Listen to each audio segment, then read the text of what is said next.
I bought my daughter an apartment as a wedding gift. I paid for the venue, the flowers, the dress, because that's what mothers do, isn't it? We give everything we have to see our children happy, to watch them build lives we could only dream of.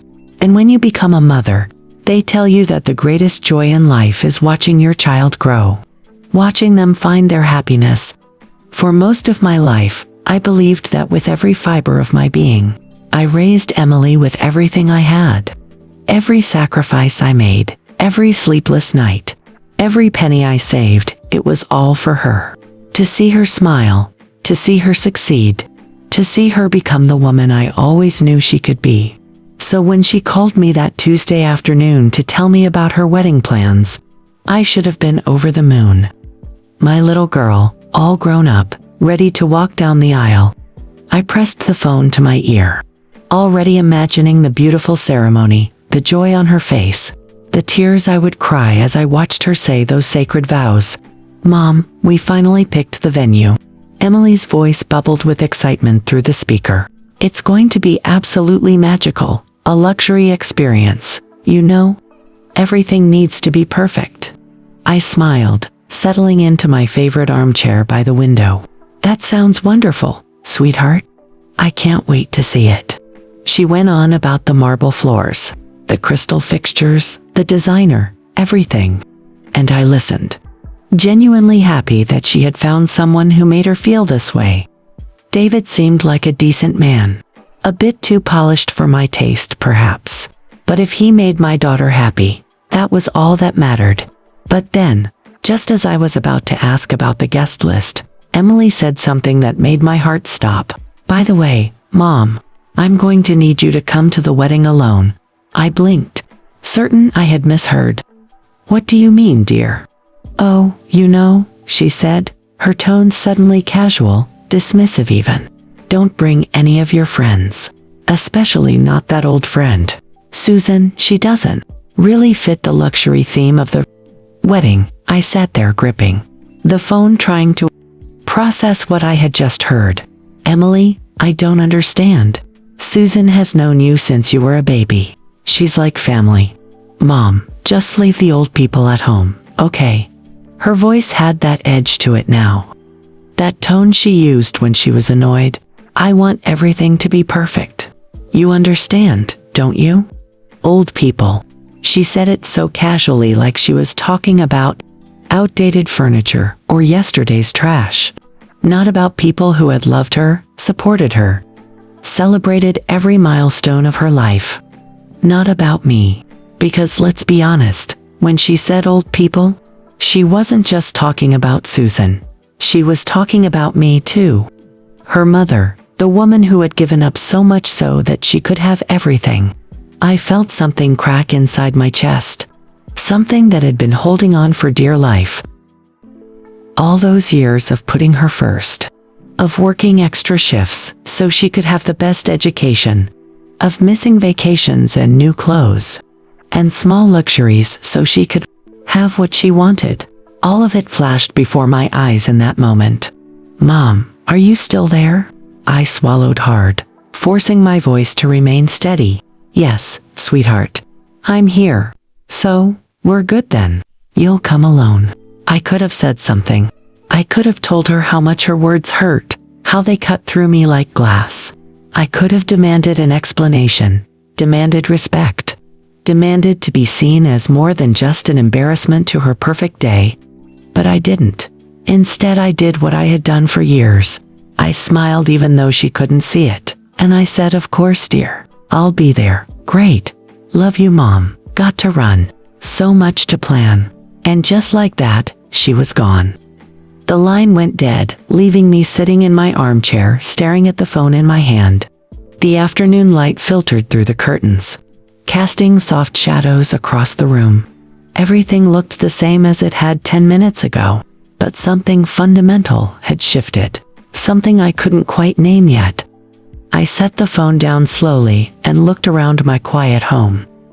This house that had seen Emily grow from a baby to a woman.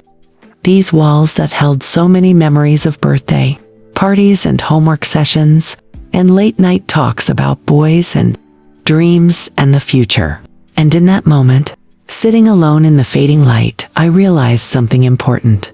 I had spent my entire life making myself smaller so she could be bigger. And she had never even noticed. The wedding was in 3 weeks. 3 weeks to decide what kind of mother I was going to be. The kind who smiled and accepted disrespect, or the kind who, finally, after all these years, stood up for herself. I sat there for a long time thinking, planning, wondering what I was going to do about the daughter who had just told me I wasn't good enough for her perfect day. That night, sleep refused to come. I lay in bed staring at the ceiling, and memories came flooding back like an old film reel playing in my mind. Memories I hadn't allowed myself to revisit in years. I remembered Emily at 6 years old, running through this very house with her hair in pigtails, laughing as she chased butterflies in the backyard. Back then, I was everything to her. Her hero, her protector. The person she ran to when the world felt too big and scary. When did that change? I got up and walked to my study, pulling out the old photo albums I kept on the bottom shelf. There she was in her college graduation gown, beaming at the camera. I had worked 3 jobs that year to keep her in school. 3 jobs: the diner in the morning, cleaning offices in the afternoon, and weekend shifts at the grocery store. My body had screamed for rest, but I kept going because that's what you do for your children. You push through the exhaustion, the aching muscles, the bone-deep tiredness that settles into your very soul. I thought she'd said, "That's great, Mom, you should totally do that." But then not 2 days later, she called asking if I could help with the down payment on a new car. Her old one was embarrassing and didn't match her professional image. The Italy trip never happened. The money went to the car. And did she ever thank me? Really thank me? Or had it just become expected that Mom would always be there, always ready to give, always willing to sacrifice her own happiness for whatever Emily needed? I stood up and walked to the window, looking out at the street, bathed in moonlight. Somewhere out there, my daughter was sleeping soundly, probably dreaming of her perfect wedding day, her luxury event, where everything would be just right, where every person would fit her carefully curated image, and I would be there alone, watching from the sidelines, an obligation, a checkbox on her list of things that had to be handled. Bring flowers, check. Book photographer, check. Invite Mom, but make sure she doesn't bring anyone embarrassing, check. When exactly had I stopped being a person to her and become just another detail to manage the apartment? I thought about the beautiful apartment I had purchased for her as a wedding gift. 2 bedrooms, hardwood floors, in a safe neighborhood with good schools for the future grandchildren. I hoped to know. It had taken me 5 years to save for that down payment. 5 years of putting aside every spare dollar, of saying no to myself so I could say yes to her one more time. She didn't know about it yet. I was planning to surprise her after the ceremony, to hand her the keys and watch her face light up with joy, to finally see that look of pure gratitude, of understanding what her mother had done for her. But would she even appreciate it? Or would she just accept it as her do, another thing Mom was supposed to provide? Would she even say thank you? Or would she inspect it and find it lacking somehow, not quite matching the vision she had for her perfect life? I pressed my forehead against the cool glass of the window and felt something hardening inside me, something that had been soft and giving for too many years. 3 weeks until the wedding. 3 weeks to decide who I was going to be. The mother who kept giving until there was nothing left, or someone else entirely. The night offered no answers. But as dawn began to break over the horizon, I felt something new stirring inside me. Something that felt a lot like resolve. The next morning arrived with a phone call. Of course it did. Emily needed something. "Mom, I'm sending you a link to the dress code for the wedding," she said without preamble. No, good morning. No, how are you? Just straight to business. It's formal, obviously. Black tie. I need you to get something appropriate. I held the phone away from my ear for a moment, taking a breath. I have several nice dresses, sweetheart. I know, but this is really important. I need everyone to look cohesive. I'll text you some examples of what I'm thinking. Nothing too matronly, okay? Something elegant but understated. You don't want to draw attention away from the bride. Draw attention as if I had ever been the type to seek the spotlight. As if showing up and existing wasn't already difficult enough. Now that she'd made it clear I was barely welcome. I'll take care of it. I said great. Oh, and one more thing. The videographer wants to do some family interviews. You know, parents talking about the couple, that sort of thing. But I was thinking maybe we skip that. It might be too emotional, and I don't want the video to feel too sentimental. David and I want something modern and sleek. Too emotional, too sentimental. Too much of a reminder that this wedding was supposed to be about family. Not just aesthetics, an image. Whatever you think is best. I heard myself say and hated how small my voice sounded. After she hung up, I sat there holding my phone. Feeling the weight of every conversation we'd had over the past few weeks. Each one chipping away at whatever relationship we had left. But I went shopping anyway because that's what I did. I always did what was expected. The boutique she'd recommended was intimidating. Sleek glass displays, impossibly thin mannequins, and price tags that made my stomach turn. A saleswoman approached with a practiced smile, looking me up and down in a way that made me feel about 2 tall. I need something for my daughter's wedding, I told her. She pulled several dresses, each more expensive than the last. I tried them on, staring at myself in the mirror. When had I gotten so old? When had the lines around my eyes become so deep? When had my hands started to look like my mother's hands? I chose a simple navy dress, elegant, understated, invisible, perfect. The apartment closing happened that same week. I signed the papers in a lawyer's office, transferring ownership of a property I would probably never see Emily appreciate. The real estate agent congratulated me on such a generous gift. Your daughter is very lucky, she said. Was she? Or was I just another person she'd learned to take advantage of? I picked up the keys and held them in my palm. Heavy, solid, proof of 5 years of sacrifice. I had planned to present them in a beautiful box, maybe with a handwritten letter explaining everything the apartment represented. All the love, all the hope, all the dreams I had for her future. Now the keys just felt like evidence of my own foolishness. That evening, Emily called again. This time about the flowers. Then the cake, then the seating chart. Each call was a list of demands disguised as requests. Each one reminded me that I was useful for my wallet and my willingness to comply. But not much else. Oh, I almost forgot, she said during one call. Can you handle the payment for the venue? It's due next week. I'll text you the amount. The amount when it came through made me dizzy, but I didn't argue. I just transferred the money and watched my savings account shrink. Afterward, I sat at my kitchen table and did something I hadn't done in years. I opened a bottle of wine, poured myself a glass, and really thought about what I was doing. I was funding my own humiliation, paying for a party where I wasn't truly wanted, buying love that should have been freely given. My friend Susan called that night. How are the wedding plans coming? She asked, her voice warm and familiar. I almost told her the truth, almost said, she doesn't want you there. She doesn't want any of us there. We're too old, too simple, too real for her perfect fantasy day. But I couldn't do it. Couldn't bear to see the hurt on my friend's face. To admit out loud what my daughter really thought of the people who loved her. They're coming along, I said instead. It's going to be quite the event.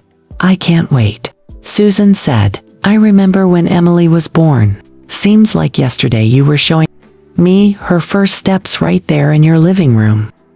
Now she's getting married. Time really does fly.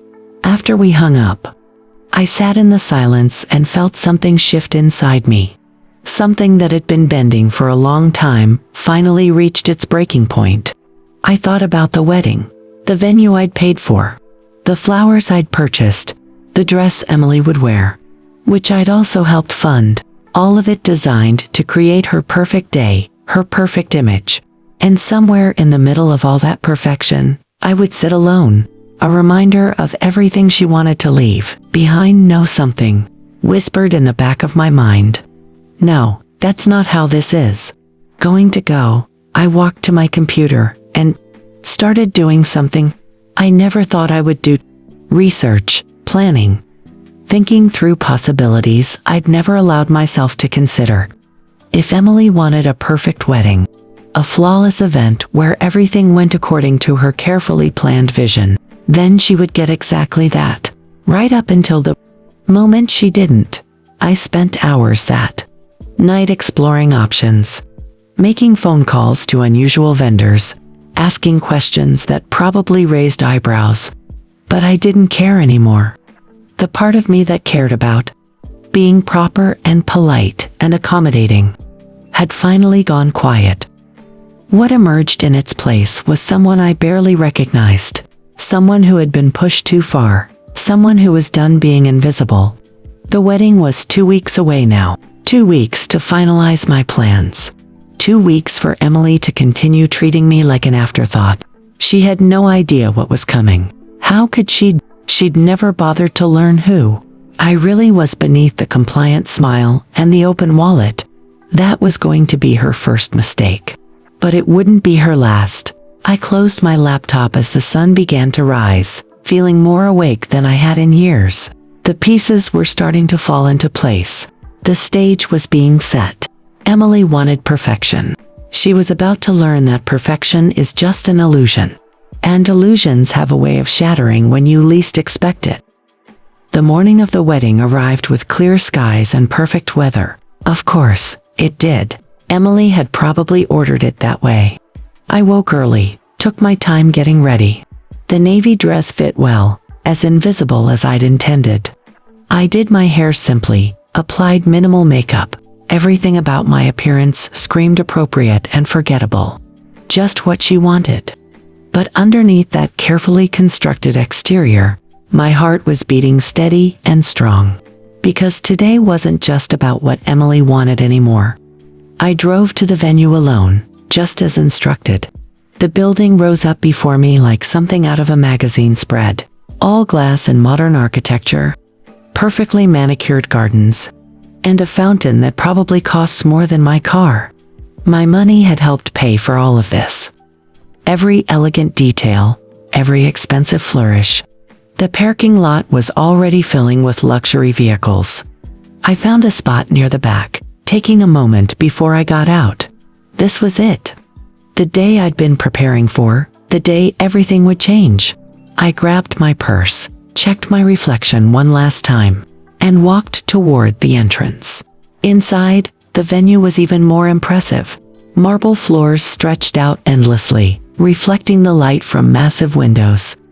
White roses and orchids adorned every surface, their fragrance filling the air. Everything was pristine, perfect, expensive. Staff members in crisp uniforms directed guests toward the ceremony space. I followed the flow of people, recognizing no one. These were Emily's friends, David's colleagues, people from a world I'd never been invited to join. I spotted Emily's future mother-in-law near the entrance, holding court with a group of similarly dressed women, designer handbags, perfect hair. That particular laugh that wealthy people seem to cultivate. She glanced my way briefly, her eyes sliding over me without recognition or interest. I might as well have been part of the furniture. The ceremony space took my breath away. I had to admit, rows of white chairs faced an elaborate archway covered in more flowers than I'd ever seen in one place. The aisle was lined with candles and glass holders, creating a pathway that looked like something from a dream. An usher approached me, young, handsome, clearly hired for the aesthetics. Bride or groom? He asked with a practiced smile. Bride, I said. I'm her mother. Something flickered across his face. Surprise, maybe? He glanced down at his seating chart, clearly confused. Oh, I'm sorry. I didn't realize. Let me find your seat. He led me to a chair. Not in the front row where mothers typically sit, not even in the second row. Third row, off to the side, partially obscured by one of the massive flower arrangements. Here you are, he said cheerfully, oblivious to the insult. I thanked him and sat down, smoothing my dress. Around me, guests were chatting, laughing, taking photos of the elaborate setup. I watched them all. These people who fit Emily's vision of perfection.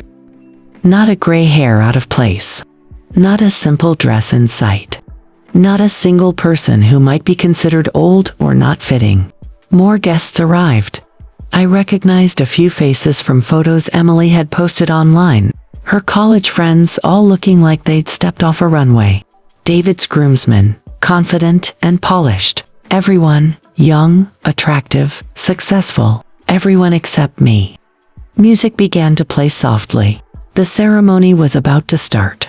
I watched as David took his position at the altar, flanked by his groomsmen. He looked nervous, excited. Did he know what kind of woman he was marrying? Did he see past the beauty and the charm to the cold calculation underneath? Or maybe he was exactly like her. Maybe they deserved each other. The music changed, signaling the start of the processional. Bridesmaids began their walk down the aisle, each one more glamorous than the last. Perfect smiles, perfect posture, perfect everything. Then the doors at the back opened wider, and there she was. Emily, I had to admit, she looked stunning. Her dress must have cost a fortune. Pure white silk that caught the light fitted perfectly to her figure with a train that seemed to go on forever. Her hair was swept up in an intricate style, her makeup flawless. She looked like a princess from a fairy tale. She walked slowly, savoring every moment, every eye on her. This was her moment, her day, her triumph.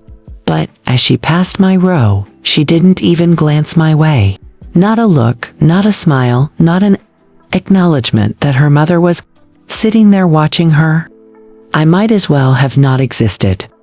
I felt the familiar sting of rejection, but this time, it was different. This time, instead of hurt, I felt something else. Something calm and cold and certain. She reached the altar and took David's hands. The officiant began speaking about love and commitment and partnership.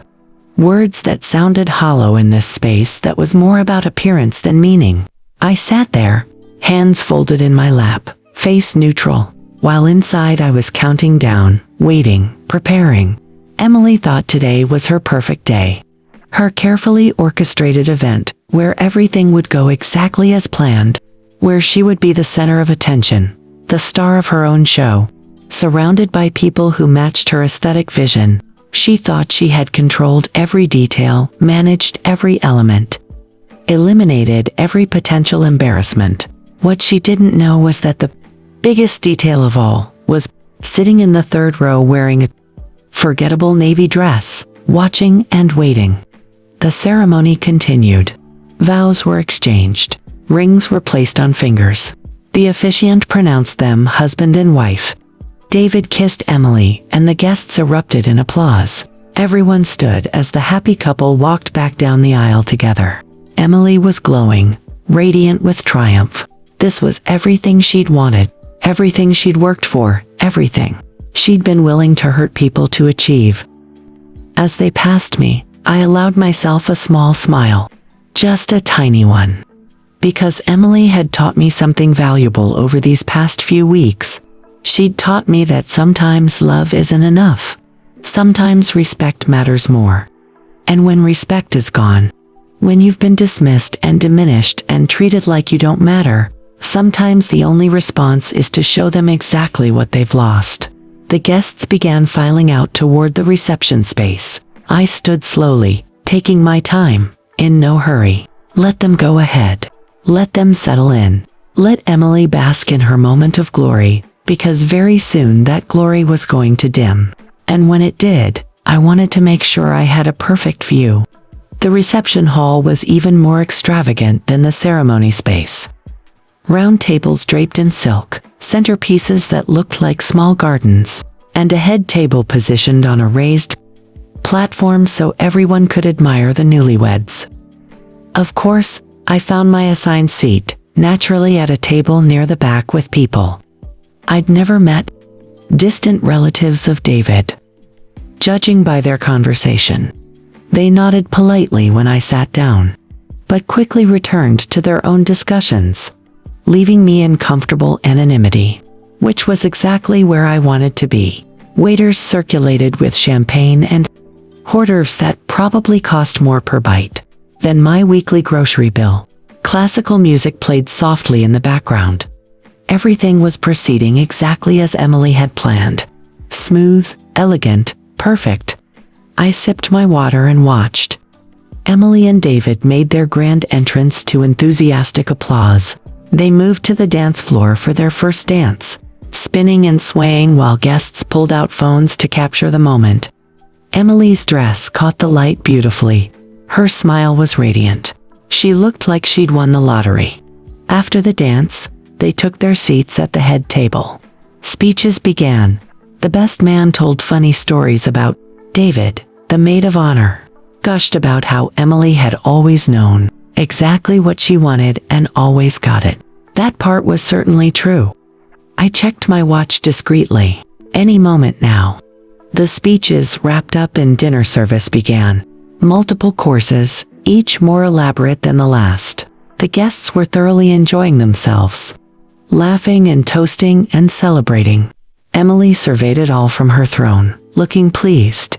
Everything was going according to plan, her plan. Then I saw it. The door at the side of the hall opened and a staff member entered, pushing something large covered in gold wrapping paper. A gift by all appearances. An enormous one. The room began to quiet as people noticed. Heads turned. Whispers started. "Oh my goodness. What is that?" Someone at my table said. The staff member rolled the large box toward the center of the room, positioning it between the tables and the head table. It was at least 6 feet tall, wrapped beautifully with an oversized bow on top. Emily's face lit up with curiosity and delight. She loved gifts, loved being the center of attention, loved surprises that made her look special. David leaned over to whisper something to her. She shrugged, smiling, clearly pleased by this unexpected addition to her perfect day. The staff member stepped back and another approached with a microphone. "A special delivery for the bride," he announced. "A gift from someone who loves you very much." Emily stood up, smoothing her dress, basking in the attention as all eyes turned to her and the mysterious package. She walked down from the platform, her heels clicking on the floor, and approached the box. "Shall we see what's inside?" she called out to the guests, playing to the crowd. Everyone clapped and cheered. Phones were raised, ready to capture whatever surprise awaited. Emily reached for the bow, tugging at it playfully. The ribbon fell away. She grasped the top of the wrapping paper and pulled. For a moment, nothing happened. The paper fell away, revealing a large wooden crate underneath. Then the latch released. What happened next was beautiful chaos. The first chicken burst out with a squawk that echoed through the elegant hall. Then, another and another. Within seconds, dozens of chickens were exploding from the box in a flurry of feathers and frantic clucking. The room erupted. Guests screamed and jumped back from their tables. Chickens ran in every direction, wings flapping, knocking over centerpieces and scattering across the polished floor. One landed directly on the dessert table, sending a cascade of pastries tumbling. Another flew straight toward the head table, scattering the carefully arranged place settings. Emily stood frozen, her mouth open in shock as a particularly large hen ran directly at her. It jumped, talons catching on the delicate fabric of her dress, leaving muddy prints on the pristine white silk. She shrieked, trying to bat it away, but the chicken was determined. It flapped and squawked, tangling itself in her train. More chickens followed, attracted by the commotion, until Emily was surrounded by a tornado of feathers and noise. David tried to help, grabbing at the birds, but they were too quick. One pecked at his hand, and he yelped, pulling back. The guests were in full panic mode now. Women in expensive dresses were climbing onto chairs. Men were trying to shoo the birds away with napkins. The waitstaff looked completely overwhelmed, unsure whether to chase chickens or continue serving dinner. I sat at my table, perfectly still, watching it all unfold. I took a small sip of my water, allowing myself the tiniest smile. Emily was spinning now, trying to free her dress from the chickens, her perfect hair coming loose from its pins.